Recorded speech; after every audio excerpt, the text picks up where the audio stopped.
Selamat malam Omania. Selamat datang lagi di Midnight Live. Program kesayangan Anda seperti rasa sayang saya kepada penonton. Saya puji-puji dulu. Nanti saya jatuhin lagi. Hari ini hujannya awet ya di Jakarta dan sekitarnya. Sampai macet di mana-mana. Banjir pula ya. Penonton enak naik motor bebek bisa berenang ya.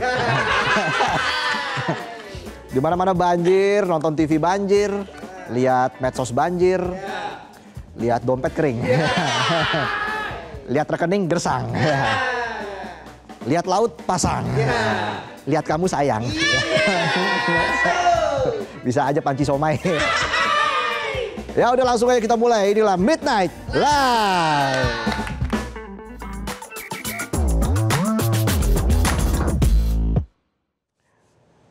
Berita malam ini lagi-lagi kita akan bahas soal bullying atau perundungan. Kasus kekerasan yang kayaknya nggak habis-habis dan semakin hari semakin ironis. Karena perundungan seringkali terjadi di lingkungan sekolah. Tempat yang seharusnya jadi ruang aman buat anak-anak belajar, tumbuh dan berkembang. Ternyata malah jadi ruang buat anak dapat perundungan. Mirisnya kasus-kasus bullying ini bukan cuma bikin korban jadi trauma atau terluka. Tapi juga bisa bikin korban sampai kehilangan nyawa. Kasus terbaru datang dari Tangerang Selatan dan menimpa seorang siswa kelas 1 SMP negeri berinisial MH. MH usianya baru 13 tahun, baru masuk SMP. Lagi proses transisi dari anak-anak menuju remaja. Harusnya ini jadi masa-masa seru buat coba banyak hal baru. Tapi sayangnya hidupnya justru harus berakhir terlalu cepat. MH meninggal dunia setelah diduga jadi korban perundungan oleh teman-temannya sendiri. Cerita berawal pada 20 Oktober 2025 lalu. Saat itu MH dipukul di bagian kepala oleh temannya menggunakan bangku atau kursi yang biasa dipakai untuk belajar. Bayangin anak SMP udah berani mukul kepala temannya pakai kursi. Jangan-jangan nanti gedenya berani menghalalkan segala cara untuk ambil kursi. Demi kepentingan pribadi. Uye. Meskipun dapat kekerasan dari temannya, tapi MH nggak langsung ngadu ke orang tuanya. Bahkan ketika ibunya nanya soal lebam di tubuhnya, MH cuma bilang dia habis jatuh dan kepentok. Tapi ternyata kondisi MH malah memburuk. Matanya jadi rabun dan badannya makin lemas. MH pun akhirnya jujur dan bilang kalau dia dipukul pakai kursi oleh temannya. Gak cuma itu, dia juga mengaku kalau dia sudah dibully sejak masa pengenalan lingkungan sekolah atau MPLS beberapa bulan lalu. Perundungan yang diterima MH bukan sekedar dapat ejekan, tapi bahkan dipukul dan ditendang oleh temannya tanpa alasan yang jelas. Ironis memang ya. Anak pergi ke sekolah buat menuntut ilmu, tapi ternyata malah jadi sasaran tinju temannya sendiri. Pertanyaannya, ini guru sama teman-temannya pada kemana? Kok bisa ada anak yang dibully selama berbulan-bulan, bahkan kepalanya sampai dipukul kursi, tapi nggak ada satupun yang kasih laporan ke orang tuanya? Karena kondisinya makin memburuk, MH kemudian dirawat di sebuah rumah sakit swasta di Tangerang Selatan. Tapi karena kondisinya tidak juga membaik, MH akhirnya dirujuk ke Rumah Sakit Fatmawati, Jakarta. Di sana kondisi MH semakin serius, MH bahkan sempat masuk ruang ICU dan dipasang intubasi. Hingga pada Minggu 16 November 2025, MH menghembuskan nafas terakhir. Apa yang terjadi pada MH adalah sebuah tragedi yang tidak bisa dianggap sepele. Ini menjadi alarm keras karena makin marak terjadi di lingkungan sekolah. Bahkan Presiden Prabowo Subianto sampai ikut memberi perhatian khusus dan meminta kasus bullying di Indonesia segera ditangani secara serius. Menanggapi hal ini, Menteri Pendidikan Dasar dan Menengah Abdul Muti bilang bahwa pemerintah bakal segera menerbitkan aturan tentang pembentukan tim khusus di sekolah untuk menangani masalah perundungan. Tim ini nantinya akan bekerja dengan menggunakan pendekatan yang lebih humanis dan akan melibatkan banyak pihak, mulai dari orang tua, guru, murid, sampai masyarakat sekitar.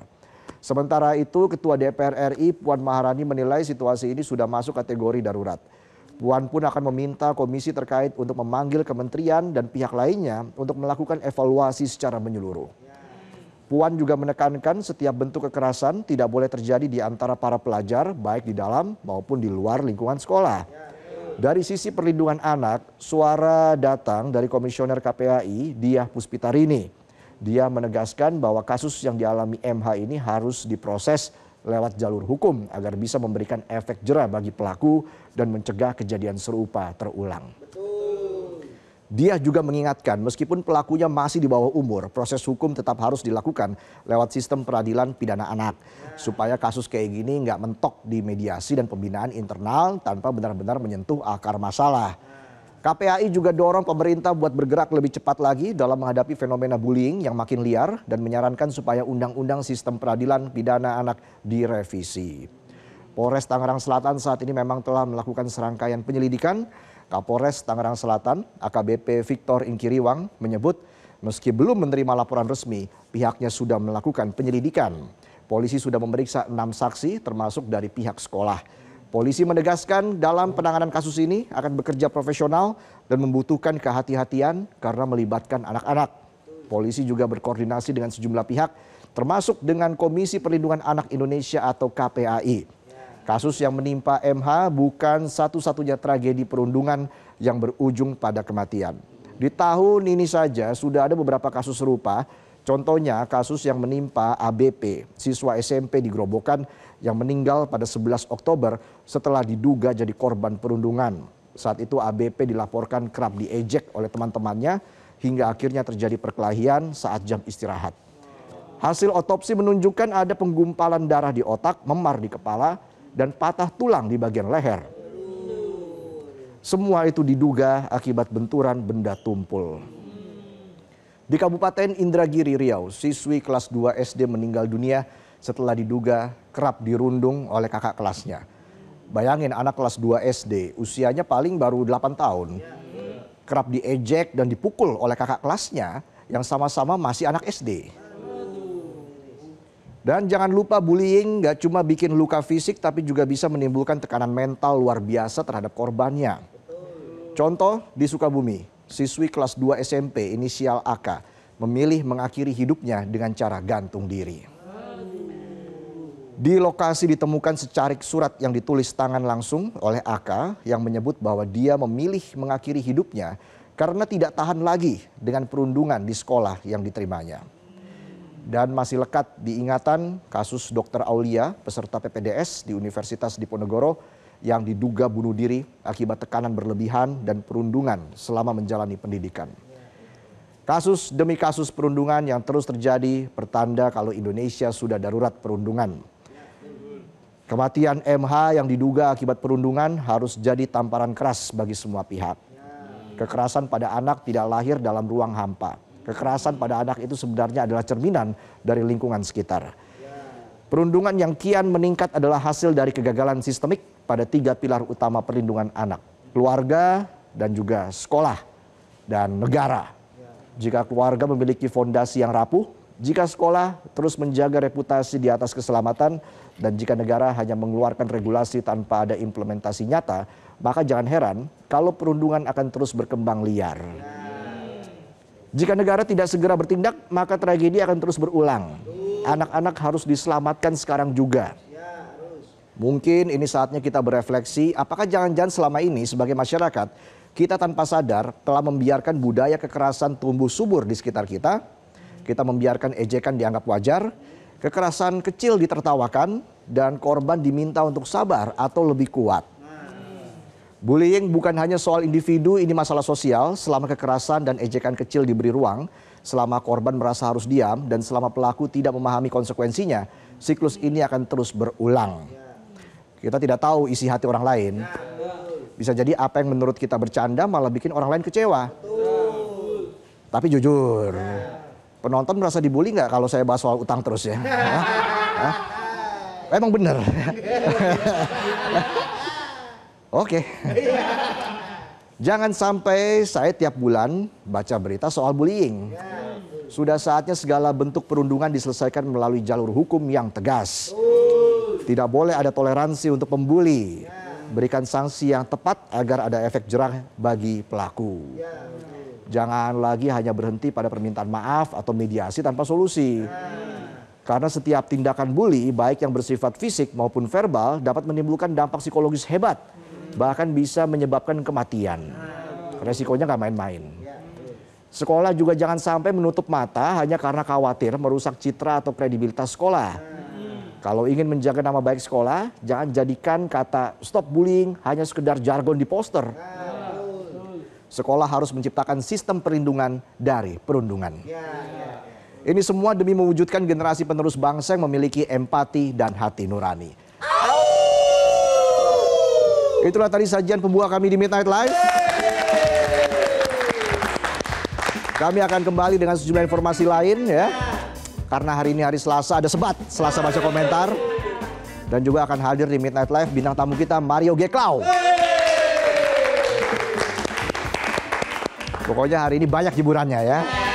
Untuk penonton yang cuma 3 orang ini. Kita jeda dulu, kami akan kembali saat lagi. Tetaplah di Midnight Live.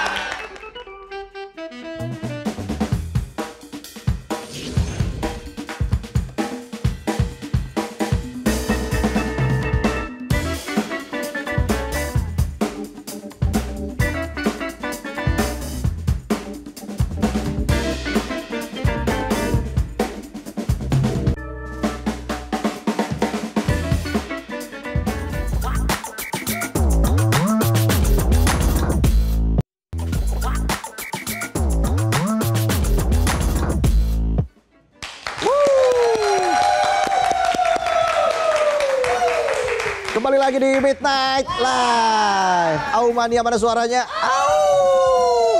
Nah, kali ini kita ada segmen sebat Selasa baca komentar. Hujan-hujan. Banyak duitnya, Tong. Itu nih abis ngojek saya. Mayan, berkah juga hujan ya. Bisa dapat ada tambahan tanggal tua ini. Syarat banget duit. Itu nggak usah dibawa payungnya. Iya, taruh dulu. Kayak Sarihwin ya. Duitnya banyak ya. Mayan nih, bisa gue traktir loh. Traktir apa tuh? Seblak.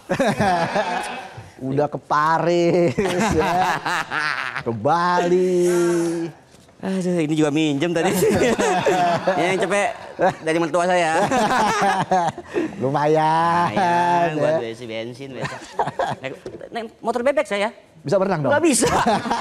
Malah mogok ada aja. Tapi hari ini hujan adem ya. Adem, bawaannya nggak pengen kerja. Tapi akhirnya kita harus kerja juga. Iyalah, buat masyarakat ini. Penonton aja kerja. Iya. Kerja apa dikerjain? Walaupun kerjanya juga hai aja. Ya udah, karena ini hari Selasa ada sebat ya. Ya. Ini dia Selasa baca komentar.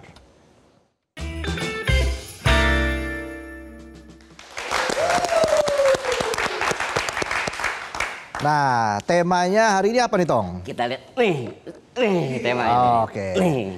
Nah, temanya ini soal perundungan ya. Iya. Usulan Aumania agar sekolah aman dari perundungan. Kita langsung baca komentar yang pertama nih, Tong. Yap. Langsung dari @rara @swandewi. Sederhana, perlakukan siswa tanpa pandang bulu. Beri kehangatan di setiap interaksi sehingga mereka mengerti bahwa tiap dari mereka berharga dan tidak pantas dicaci maki. Nah. Betul tuh. Penonton di sini aja walaupun cuma hahe juga nggak pantas dicaci maki ya. Iya. Paling bahas soal utang, ya, soal rekening, soal saldo. Yang dicaci maki kan dompetnya, bukan penontonnya. Semangat ya penonton. Ya. Baru juga hari Selasa. Santai aja. Kalau minjem duit ada gua. Goceng-goceng mah aman. Oke, lanjut lagi. Dari @henry_h007, mengajari siswa itu memang tidak boleh dengan kekerasan. Tapi untuk menghindari perundungan, mungkin gurunya harus bertindak lebih tegas, terukur, bukan galak. Untuk mengajari para siswanya, ya seperti zaman saya sekolah dulu. Wah, zaman dulu kapan tuh, zaman pendudukan Jepang. Ini pasti Mas Henry zamannya pas masih ada PPKN nih, sama PMP nih. Generasi jadul. Oke, lanjut lagi dari @rosiwirawan. Beri hukuman tegas pada pelaku perundungan.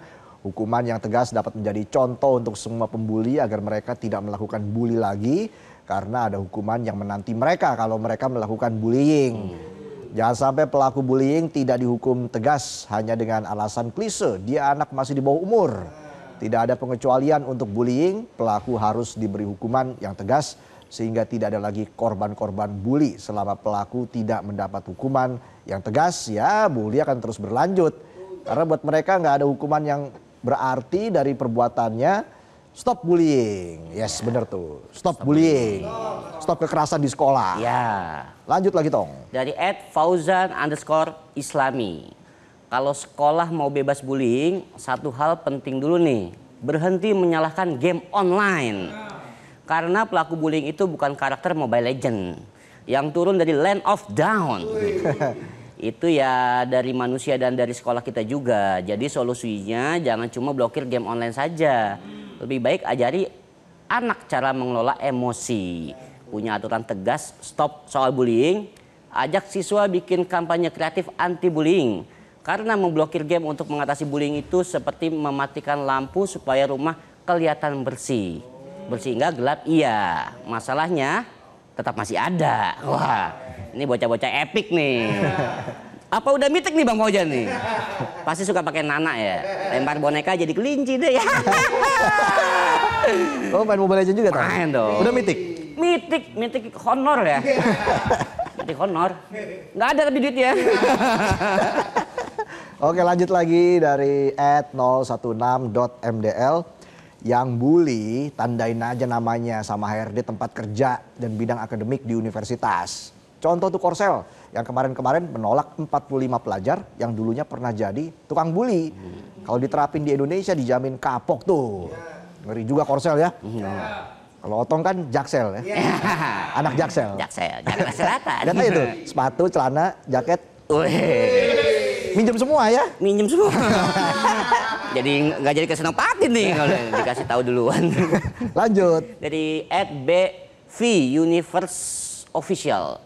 Sebagai guru juga harus membimbing anak muridnya untuk menghindari dari namanya perundungan.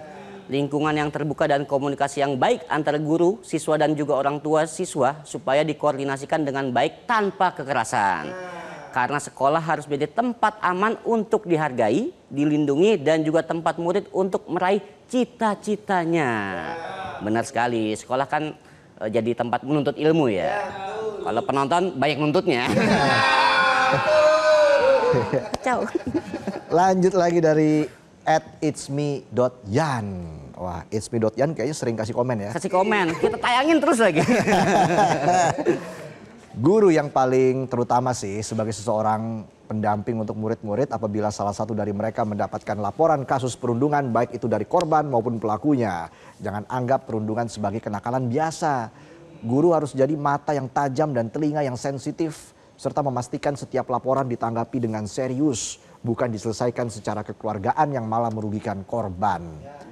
Jadi intinya kudu ditindaklanjuti aja. Wah, tegas sekali nih, Yan. Ya. Tegas ya. It's dan Yan. rajin ya. Rajin komentar. Minggu depan komentar lagi. Komen lagi. Gak apa-apa. ya. Mas Yan cakep. Lanjut dari @muzaki_76. Minta orang tua dan sekolah saling memberi info jika ada perubahan perilaku. Amati perubahan perilaku seperti murid mendadak mendiam atau menjauh dari kelompoknya. Info dong, info. Kalau penonton mendadak mendiam tuh karena apa? Gak ada duit. Itu lagi. Sekali yang ngomong, minjem duit. Iya lagi. Iya lagi. Oke lanjut dari @du_risgunawan23. Penerapan atau memperkuat pendidikan karakter.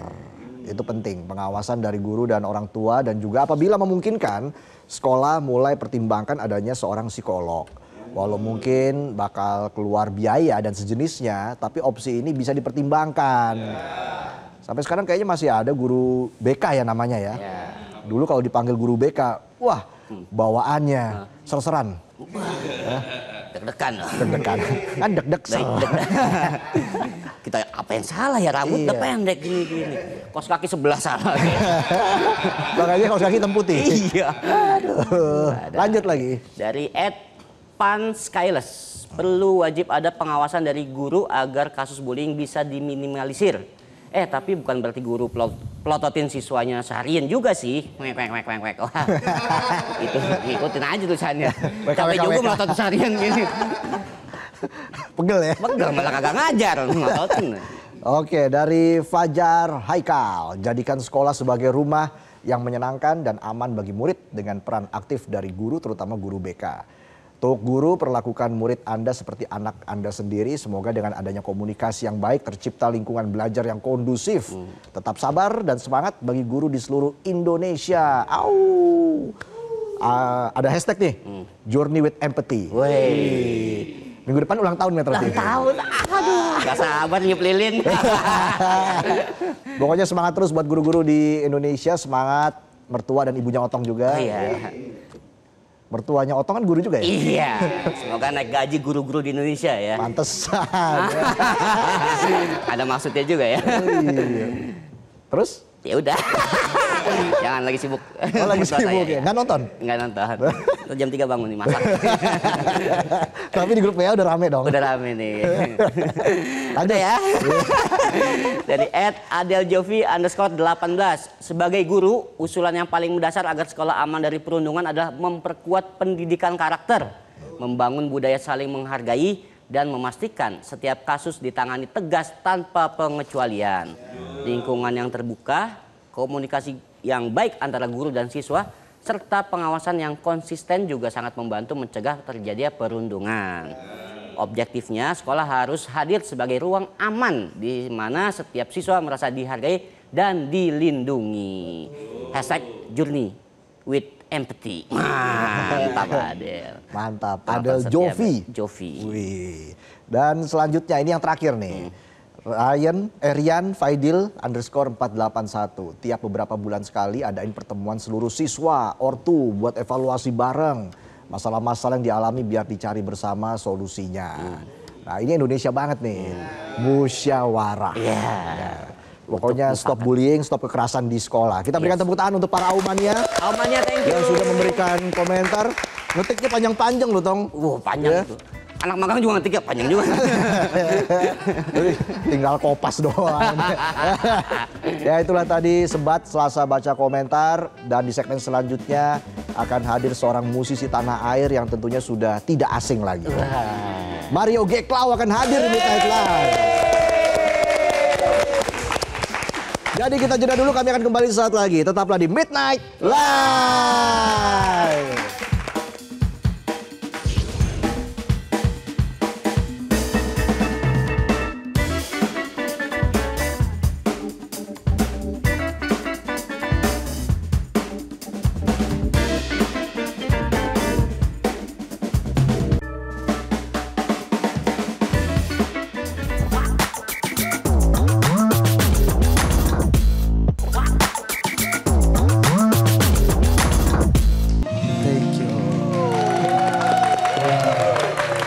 Mario Geklau.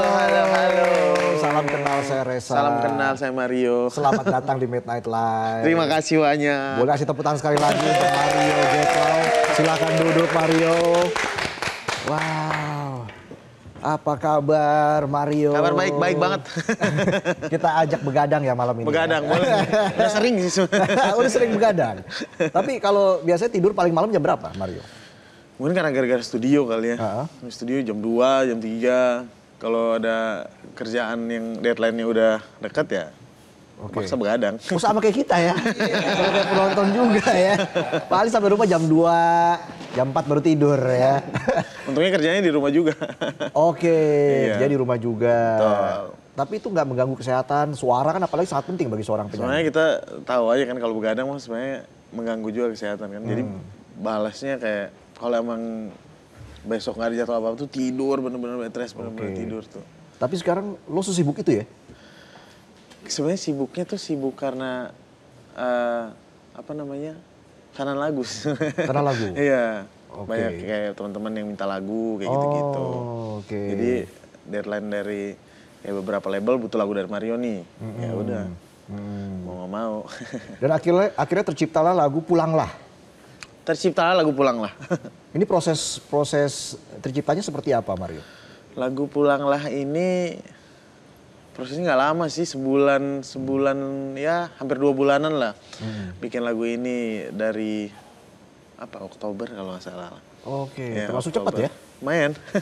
Oktober awal kita lagunya udah jadi, terus kita mulai bikin konsep buat video klip dan mixing, mastering dan lain-lain. Ya rilisnya tuh di 31 Oktober. Betul. Waktu itu sudah pernah dibawakan secara live untuk pertama kalinya di Palu. Di Palu sebelum rilis. Sebelum rilis. Ya. Kenapa akhirnya membawakan itu? Mungkin waktu itu karena memang kita nyanyinya di salah satu mall dan di Palu tuh rame banget yang nonton. Kita sama anak-anak juga jadi mengiyakan, bilang yuk kita bawa aja yuk di Palu ini, kayaknya seru dan kita sekalian kenalin. Nih single Mario nih yang akan rilis besok. 2 hari lagi tuh. Waktu itu. Jadi itu ibaratnya pengumuman resmi tuh di situ. Pengumuman resmi. Karena juga antusiasmenya kan luar biasa. Ya, karena lagunya cerita soal kerinduan juga kan, dan kita tahu bahwa waktu itu Palu pernah bencana tsunami dan lain-lain kayak gitu kemarin. Mungkin ada rasa-rasa rindu yang pengen mereka teriakan gitu. Tapi lo rindu gak sama Maumere? Rindu banget lah. Rindu banget. Kapan terakhir pulang? Udah lama banget lagi. 2022 kalau 2021. Wow. Iya. Lumayan lah, 3-4 tahun ya. 3-4 tahun yang lalu. Kangen sama pantai pasir putih. Betul. Wah, indah sekali. Dulu masa kecil gimana Mario? Jadi Mario tuh tinggalnya, lahirnya di Maumere. Mario tinggalnya di Kupang sebenarnya. Jadi mama papa tuh masih di Kupang. Oh, di Kupang. Gitu. Tapi dulu yang paling diinget masa kecil? Nenek sama keluarga yang lain tuh masih di Maumere gitu. Yang diinget ya itu dia sih, kita keluar sekilo juga dapat pantai kan, mainnya di situ aja. Anak pantai ya. Pantai pasir putih, wah luar biasa pemandangannya. Udah pernah di Kupang main lah. Ya mudah-mudahan ada waktu ke sana ya amin. Mario. Tapi dulu siapa yang memperkenalkan kamu kepada musik? Masih inget nggak pertama kali? Musik tuh mama sih. Oke. Mama suka musik, mungkin keluarga mama juga banyak yang nyanyi, mungkin turunnya dari situ kali. Kayaknya semua orang di sana suka nyanyi ya. Iya, hampir semua di NTT kayaknya suka nyanyi semua. Nyanyi, joget-joget. Nah, itu dia. Artinya budaya di sana juga mempengaruhi musikalitas kamu kan? Ya, bisa jadi begitu. Dulu orang pertama yang bilang suara kamu bagus siapa? Mama juga? Kayaknya mama deh, karena ini anak saya nih. Oke. Sering dibawa gitu ya, dikenalin ke tetangga ya. Kalau ada acara 17-an mungkin ya. Ya bisa kayak gitu. Mario dari kecil emang yang dipaksanya itu sama mama terus. Oke. Padahal nyanyi biasa aja, dia bilangnya ke orang-orang, ini anak saya nih yang nyanyi nih gini. Ya ibu-ibu lah ya. Iya. Akhirnya kamu fokus bernyanyi. Mulai nyanyi tuh, mulai ikut-ikut lomba. Usia SMP, berapa tuh? SMP? SMP mulai ikut-ikut lomba. SMA mulai ngamen-ngamen di kafe kayak gitu-gitu. Oke, artinya kamu sudah terbiasa hidup sederhana dong ya? Sangat terbiasa, sangat mendalami malah. Oke, seberapa dalam waktu itu? Kalau hidup sederhana emang Mario hidup dari keluarga kecil, bapak supir angkot, terus Mario ya sekalian nyambi bantu papa ya ngamen di kafe-kafe, wedding kayak gitu-gitulah. Terus tamat SMA, langgar setahun kayak jenuh di Kupang, nyanyi di Kupang tuh kayak jenuh, terus ada pencarian bakat, ya udah Mario ikut salah satu pencarian bakat, berangkat ke Jakarta. Oke, dan sekarang kamu ada di titik ini, punya nama besar di Indonesia. Ya? Amin. Lagunya viral banget tuh, ya, sampai puluhan juta lah yang nonton. Pernah menyangka akan seviral ini, Mario? Pernah bermimpi dan sebenarnya seviral ini sih banyak juga yang lebih viral atau lebih ini, hanya bersyukur sih sampai di titik ini. Gitu. Oke, waktu kamu kecil pernah mengidolai musisi? Mario tuh suka banget sama Kakak Glenn.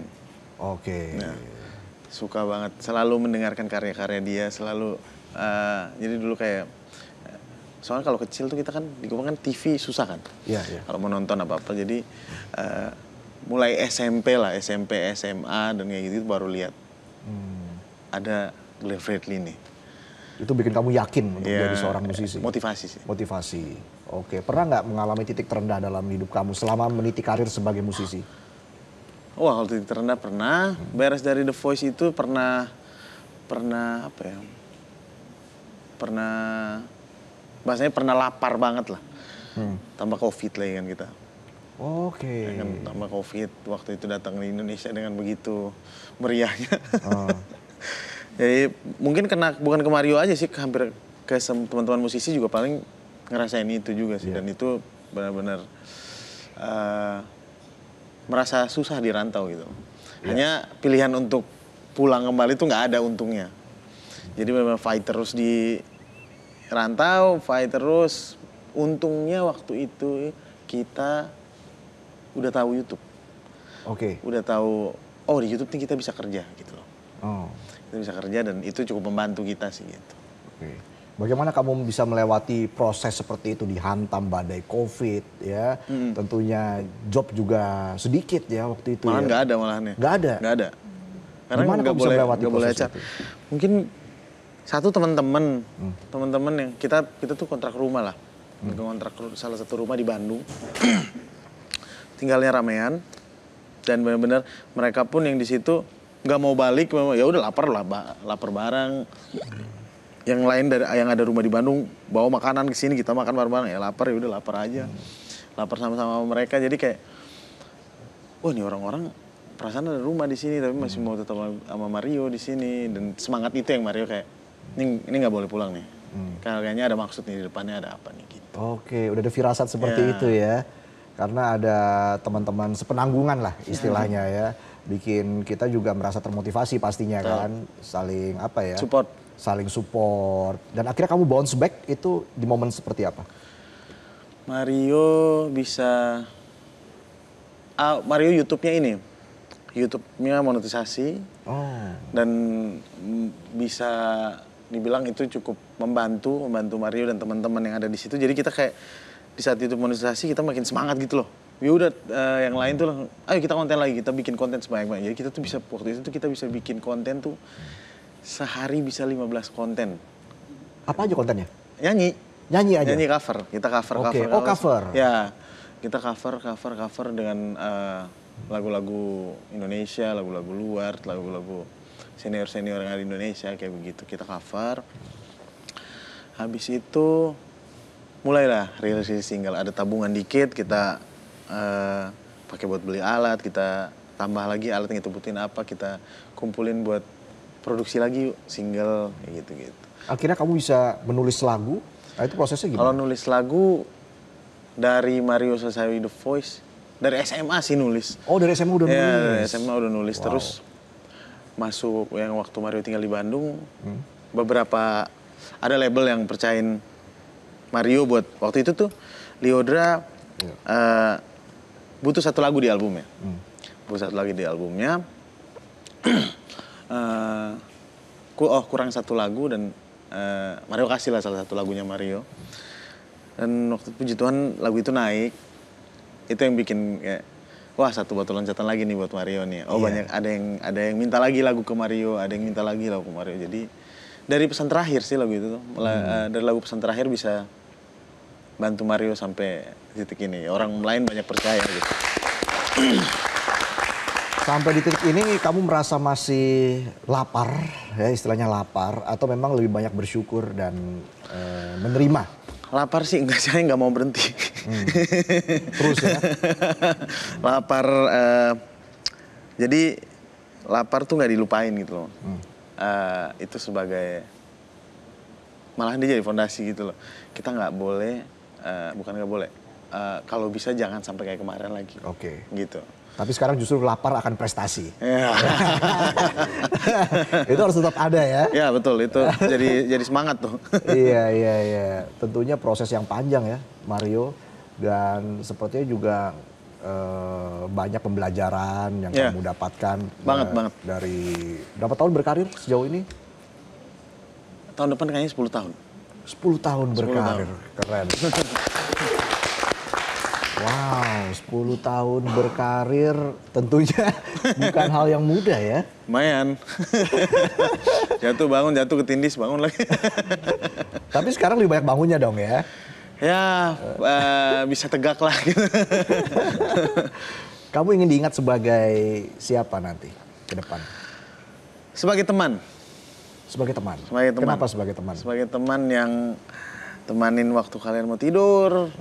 Sebagai teman yang kalian gabut nonton di TV, nonton di YouTube. Sebagai teman yang berterima kasih karena kalian sudah menikmati karya-karya saya.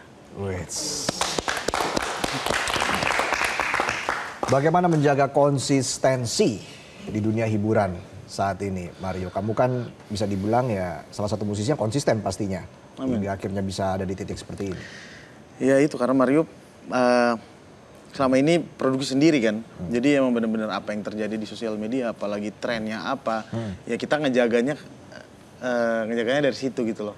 Mengikuti tren yang ada, mengikuti teman-teman maunya kayak gimana. Ya kita riset juga kayak dari tim.